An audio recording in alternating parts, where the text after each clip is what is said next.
E41 Marketplace Ministries. It's all about your business, and it's all about our Father's business. It's ministry outside the box. No matter what your role is in the business world, E41 Ministries is a special place where we can walk worthy of the vocation wherewith we are called, just as Ephesians 4:1 commands us.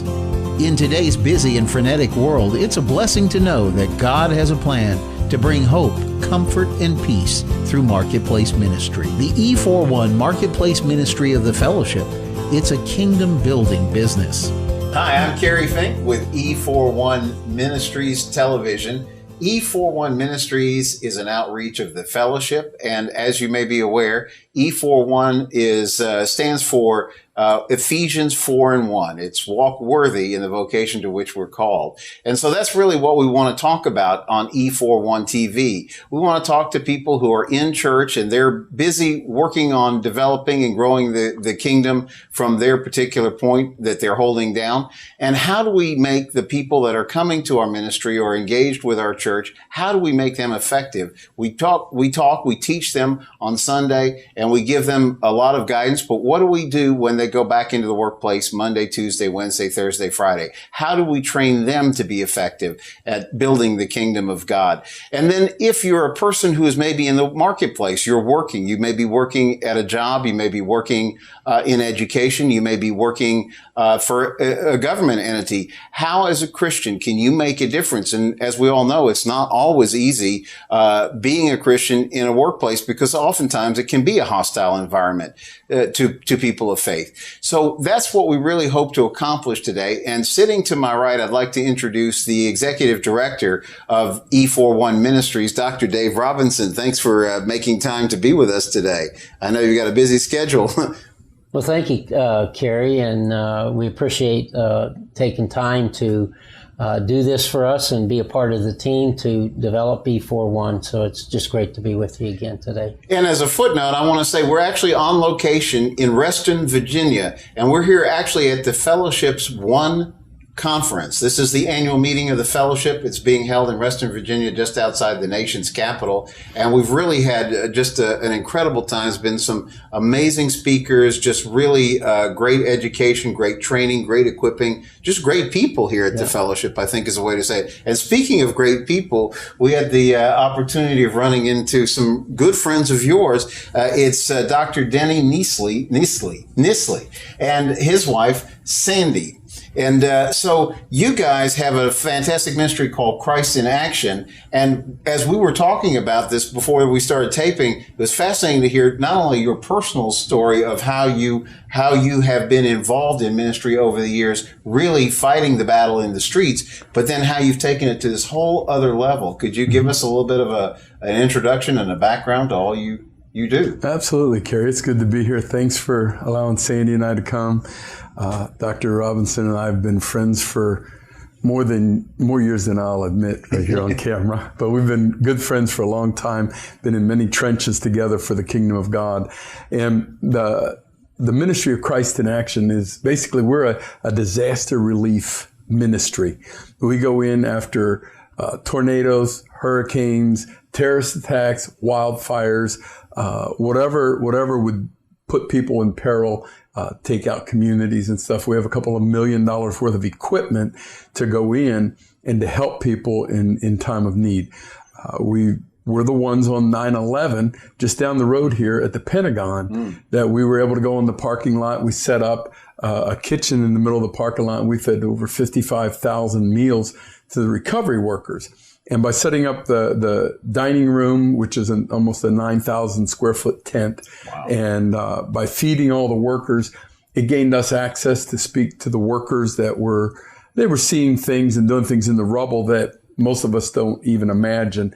And they would come to us, and we were able to counsel them, minister to them, share with them. And then people from around the world, dignitaries, would come, and they would want to see, how does America handle a violent attack on their military headquarters?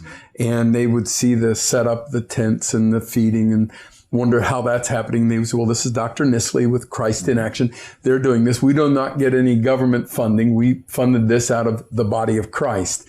And they would ask me, why are you doing this? And I got to share my personal testimony of how God delivered me from drug addiction, alcoholism, and a life of crime and a life of dumb, and to come into the kingdom of God, how God forgave me. I was crippled. I walked with a brace on my leg. They were going to amputate my leg. And the day I got saved, they said, Jesus heals crippled people today like he did when he walked on earth. And I thought, well, if he did it when he was here and he's still here, I guess he still does. They prayed for me. I took my brace off, and I've been walking 37 years on that leg that they were going to cut off. And I get to share this with them. I got to share my testimony with the entire Joint Chiefs of Staff, with the chairman of the Joint Chiefs, with Marion Barry, the former mayor of Washington, D.C., with Ted Kennedy, the late senator, with Jesse Jackson, and with dignitaries and world leaders from around the world that would come. And it just opened up the doors to share Christ, because we had that 4-letter F word, food. And we had the other 4-letter F word, free. So you have that free food, and people will come, they will listen, and I get to share my story and my testimony. And so we can go into a community. We can serve about 15,000, maybe 18,000 meals a day. We have all of our own equipment. We have a 18-wheeler that we can do 800 hot showers a day. We have our own potty trailers that we take in. We can take in 6,000 gallons of fresh water at a time. We have generators.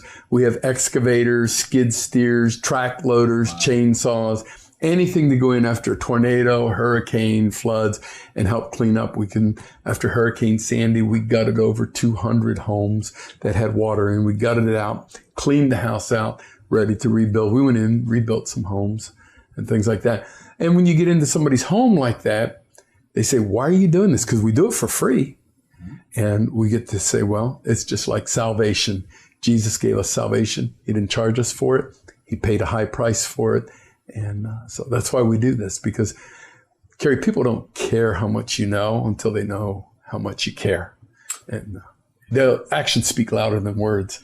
There's no question about it. In fact, one of the things we were talking about before we actually started the program was this fact that a lot of times as Christians, we're so busy to rush to tell the message, the good message of Jesus came to save you, that sometimes we trip over the fact that people are in some serious trouble. They can't even focus on the message at that point. How do you address that when you're kind of like in this kind of disaster situation where people have just had their lives totally turned upside down, and they probably don't even know they're in shock. They don't know what to do next. How do you walk them through that? Well, what we do is we'll go in, and let's say it's a flood, like Hurricane Sandy, and they've had water in their house. We'll send people in to do assessments. Oftentimes my wife, Sandy, will go and we'll get the referral. Somebody said this person needs help. We'll contact them. We'll meet them at their house. And Sandy will go in and she'll talk to the family. She'll talk to the homeowner. She'll look at their home. And if they had 2 feet of water, she'll say, well, we'll cut this sheetrock out at 4 feet. And she'll explain what we're going to do in their home so that they can get rid of the mold, so they can get rid of the water that's been contaminated and start to put their lives back together. And she'll talk to the family and tell them what we'll do when we'll be there. Make sure that they've contacted their insurance, make sure this insurance is signed off, that FEMA knows about it, and help them cover their bases, because sometimes they're in such shock, they don't even think of the bases they need to cover, let alone how to do it. And our assessment people will do that, and oftentimes it's Sandy. And then she'll say, well, can I have a prayer with you? Or she'll say, where were you when the storm hit? And then they unload, and they'll talk. And last fall, we responded to the tornadoes in Washington, Illinois. And we helped a couple that had been married for 51 years and survived the tornado in the basement of their home. And he literally saved his wife's life, because she said she got on her knees and put her face in his lap. They were in the basement. In the basement.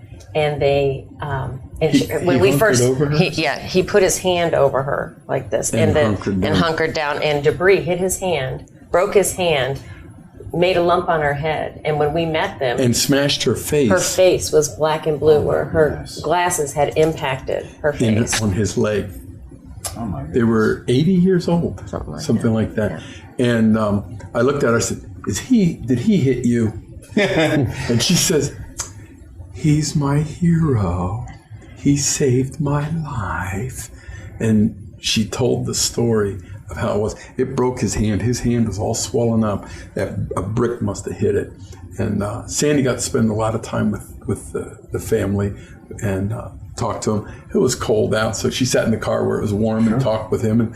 And we tore his whole house down and put it out to the curb to be destroyed, just to be taken away so they could rebuild their lives. Now, it must be while you're going into the most heart-wrenching and difficult kind of scenarios like that, where people are just in kind of a bewildered maze, it must be also at a certain point very, very gratifying when you can see the results of what you guys have been working on as people come out of that phase of their lives. You must have some amazing testimonies that have come out of it. It is. After 2 or 3 weeks after like Hurricane Ike in Galveston or the tornadoes in Oklahoma City, in about 2 to 3 weeks, the Red Cross pulls out. And then FEMA starts pulling some of their resources back because FEMA doesn't want to have the community dependent on them. They want to be there at the beginning. Well, from the time they pull out until down the road, people start rebuilding their houses. During that time period is where all the social ills come to play. People turn to drug abuse, they turn to alcohol abuse, spouse abuse, child abuse, suicide. There's all the social ills that come in because the people are distraught. They've never been through this. They don't know what to do. They don't know how to navigate. They're distraught. And so Christ in Action is there to help clear their debris away, but to get our foot into their life, to be a voice of hope, to let them know that, you know what, you're a normal person with a normal reaction to an abnormal event. Absolutely. And it's okay not to be okay right now because we're here to help you. We want to help you. And we want to walk through this with you. And we say that we bring hope to America's families. And we walk with them. We stay as long as we can. And when they start seeing some of their neighbors starting to rebuild their house, starting to put sheetrock back in or starting to build the house or something, then that's light at the end of the tunnel. That gives them enough hope. They're like, okay, they're doing that. I'm on the path for this. I can see that I'm headed that way. Then we can pull out and we turn our cases over to long-term recovery because a lot of ministries that come in for long-term recovery to help rebuild, and we'll say, well, this family, you can do, this family needs this, and we'll turn our cases over to them. And then they have hope for the future, and we can back out. And we always set up with a local church because Christ in Action is going to be gone. Yeah. We're going to be gone. But the church is going to stay there. And we want people looking to the church. We want people looking to God for their answers. All the research says that, 60% of the people turn to religion in a time of need, in a time of disaster. And we want them, if they turn to the church, what are they going to find? They want to find Jesus. They don't want to find religion. They don't want to find man-made traditions. They need to find Jesus. After 9/11, anybody that's been involved in a church, after 9/11, the terrorist attacks on America, every church in America was packed out. They were packed out, but they're not now. No, right. Why? What did they not find? What did they not get when they came to our churches? What did they get? Many of them got religion. Religion will burn you out because it's rules and regulations without a relationship. And rules without relationship breeds rebellion. Rules with relationship breeds a covenant. And did they find rules? Did they find regulations? Or did they find a relationship with Jesus? And that's what we want to present. You know, that's so profound what you just said, because it really ties so much with a lot of what, as you know, Dr. Dave wrote a book called Idol in the Marketplace.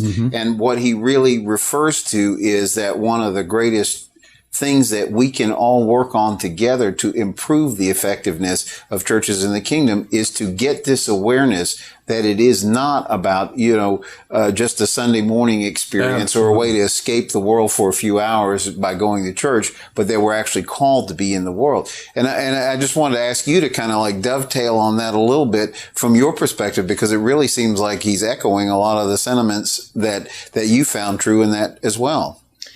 Well, just let me share that it was Denny probably about 30 years ago that walked into my life as a street evangelist. Mm-hmm. I'd heard about this guy, and then I met him.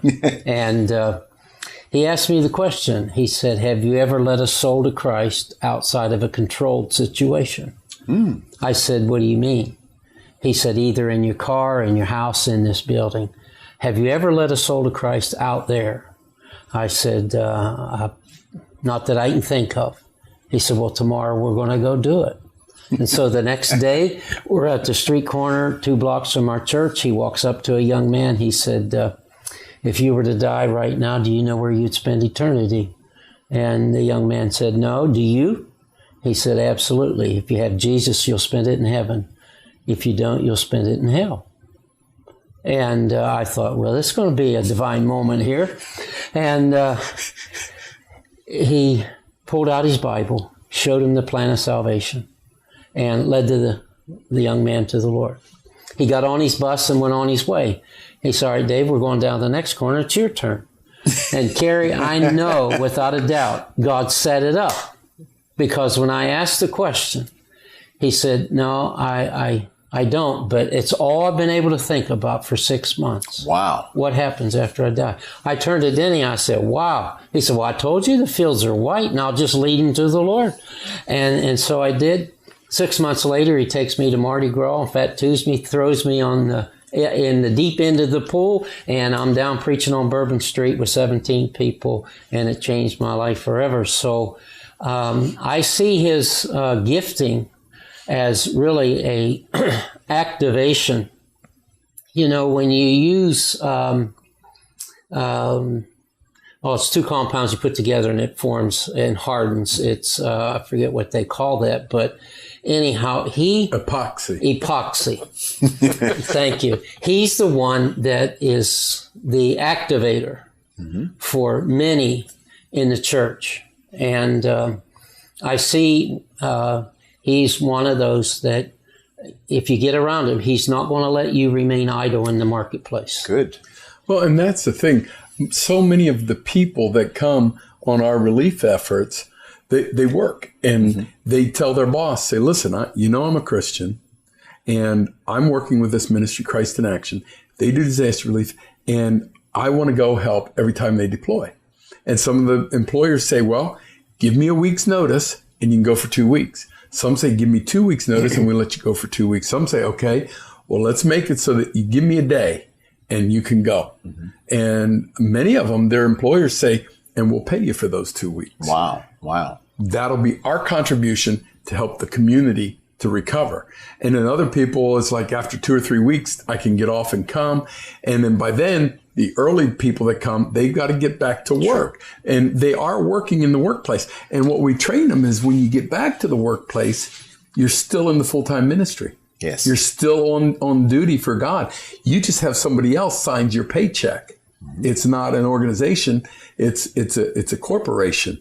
And they sign your paycheck and they're paying you, but God's called you. They hired you, but God's called you. Wow. And what you do, and when they come and deploy with us, it's just like a vitamin boost or something like that, so that they get this shot in the arm and they're back at the marketplace and they're doing their job. They do it well. There's so many people in the marketplace that'll preach about Jesus, but they're lousy workers. They're sloppy employees. They're careless and we tell them, say, listen, when you go back to work, you be the best employee. You be the strongest employee. We've had people that have said, you know what, I'm going to deploy with these people. And the boss says, if you go deploy with them, you're fired. And they'll leave their job and they'll come deploy with us. Well, I can't tell you how many of them go back and the boss is like, okay, we'll hire you back. Some of them got promotions because They're not just Christians in the marketplace. They're good workers. Right. They're solid workers. I teach my kids. I teach my friends. If you're going to be in the marketplace, you be the best one. Absolutely. You be the first one there, the last one to leave. You're not waiting for 5 o'clock. You're like, oh my gosh, it's been 5 o'clock before you get out of there. You don't just sit around when there's nothing to do. You create something to do, and you be there, and you be the best employee that you can be. And they will treat you that way. They will give you the time off. They will give you the liberty. They will help you to do more things for God. You know, what you're saying is so true, because in several of the episodes, just even some of the interviews that we've done recently, we hear there's a common theme that seems to come through, is that people who are really committed Christians in the marketplace, they really serve their workplace in a spirit of excellence, in a way that really, rather than shouting at somebody about you need Jesus, it seems to be less about what you say and more about what you do. Because we've heard story after story of people, for example, who they may be working in a government type of government funded type of charity, or that's addressing some needs, so they aren't even allowed to say, let me pray for you. Mm-hmm. But yet they find people will come to them simply because they recognize there's something that these people represent that is sort of, to some extent, mystifying to them. Yes. And they're like, they sense that this is a person who can help me. Yeah. And it's amazing how that happens. And so over and over, everybody says it's what you do that matters and how you take that. So when if somebody feels a calling that they would like to get involved with you guys, we have a few more minutes, but I'd like to just ask you that. How would you encourage a pastor, or who can help? Who can be of benefit to you and what you guys are doing? Anybody with a strong back and a weak mind. Because we'll work them like a rented mule. No, anybody, if you're out there and you want to help us, go to our website. It's ChristInAction.com. I tell people we're Christ in action, not Christ in a committee. Mm-hmm. Doesn't take a committee. We don't have red tape because Jesus shed his red blood. Mm-hmm. But go to ChristInAction.com. Give us your name and your email address. We don't send snail mail out anymore. Everything's electronic. And when we deploy, what we do is we send out an email saying we've sent out an assessment team.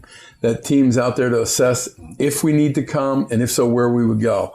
And when we send out an email and we say we've sent out an assessment team, that's a shot across your bow saying we may deploy. Mm-hmm. It's looking like we're going to deploy. And then you can start getting your ducks in a row so that if you want to come and be with us. And then when we make the decision to deploy that we are going to go, we're going to put assets on the ground, we send out an email, and then people go to our website, ChristInAction.com, and right on the front page, it says volunteer. And you click on that volunteer thing and you give us all your information. You tell us when you can come, how long you're going to be staying, because we want to know that you're coming. We want to know that you're going to be there. We want to know what you're capable of doing. And then once you get there, it's your responsibility to get there. But once you get there, we provide your food and your lodging for you. And it's good stuff. It's good food, and it's your sleeping bag, our church floor. Mm-hmm. So sometimes it's concrete. Bring an air mattress and sleep on the air mattress. And we give you directions, and we want to know when people are coming so that we can set up jobs, so we can set up people's homes. We could say, yes, we can be at your home on Tuesday. We're going to bring about 20 people over to clear out your house, because our volunteer coordinator realizes, we got 20 people coming, so we'll line up the work. And if we don't have as many people coming, we don't make promises to the homeowners, because the last thing you want to do is promise the homeowner something and then you can't do it. So we always undercommit and overproduce rather than overcommit and underproduce. So you can go to our website, ChristInAction.com, fill out you can go there today, fill out the volunteer registration form. You'll be in our database. We'll communicate with you via email, and you'll know where we're at. And once you sign up to come to a deployment with us, you get an email back telling you what to pack, what to expect. There's videos on the line that you'll be required to watch, short videos of what to expect and how to get there and what we're going to do and what it's going to look like. We call our base camp, we call it Camp Hope, what Camp Hope is going to be like and what's expected of you. And if you're an adult enough that you can get there, then we believe you're an adult enough to follow the You have to be 18. The order of the day. Yes, you're right. Thanks. You got to be 18. We don't take anybody under 18. It's hazardous conditions. Sure. It's not a place to bring your youth group. This is a place to bring adults that want to function and make a difference. That's fantastic. Well, Dave, as we get ready to close out, it really is fascinating how these two sides of it really work together. Everything that sounds like it's a very important work that Christ in Action is doing. It sounds like it was a very important work that Denny was doing in your life at that moment in time. And I just want to ask you for your comments or thoughts or suggestions for people who are viewing the show on this.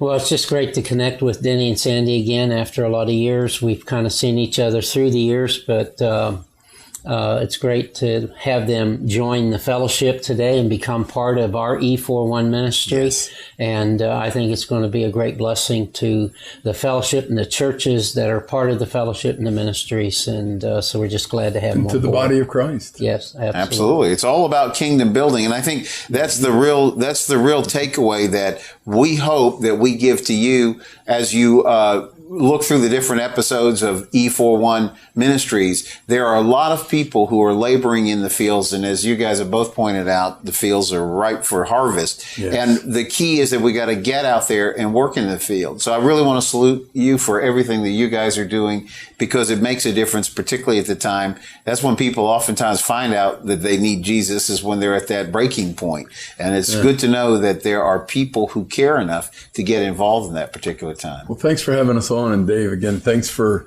networking. You're the networking guru. Thanks for networking. Thanks for being my friend for all these years. Likewise. All right. And with that, I'm Kerry Fink. Thanks so much for joining us for E41 TV, and God bless you.